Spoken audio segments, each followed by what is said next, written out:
Hi అండి, అందరికీ నమస్కారం. Welcome to my channel Raj Bandaru. ఈరోజు మీకు నేను పరిచయం చేయబోయే రెసిపీ కిచిడి అండి, ఎర్రపప్పుతో కిచిడి. రండి చూసేద్దాం ఎలా చేద్దాం అనేది. ఫస్ట్ స్టవ్ వెలిగించి బాండి పెట్టి తగినంత ఆయిల్ వేసుకోవాలండి. 1 బిర్యానీ ఆకు, జీలకర్ర, ఆవాలు, ఇష్టమైతే స్పైసెస్ లవంగా, ఇలాచి, చెక్క కూడా యాడ్ చేసుకోవచ్చండి. నేనైతే స్కిప్ చేశాను.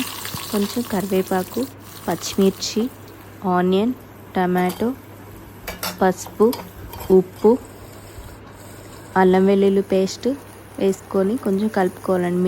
మింటు అండ్ కొరియాండర్ కూడా యాడ్ చేసుకొని కలుపుకోవాలండి.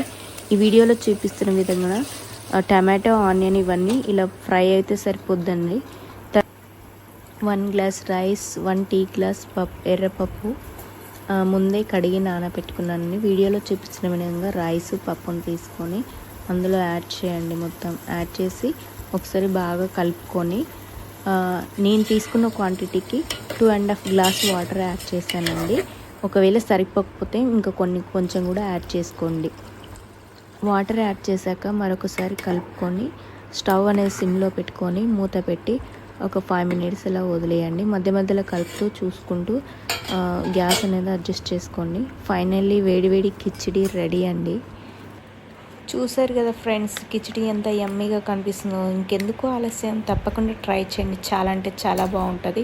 ఆలు, క్యారెట్, క్యాప్సికమ్ ఇలా ఏ వెజిటేబుల్ వేయకపోయినా నేను చెప్పిన విధంగా సింపుల్గా చేయండి. చాలా అంటే చాలా బాగుంటుంది. Thanks for watching guys.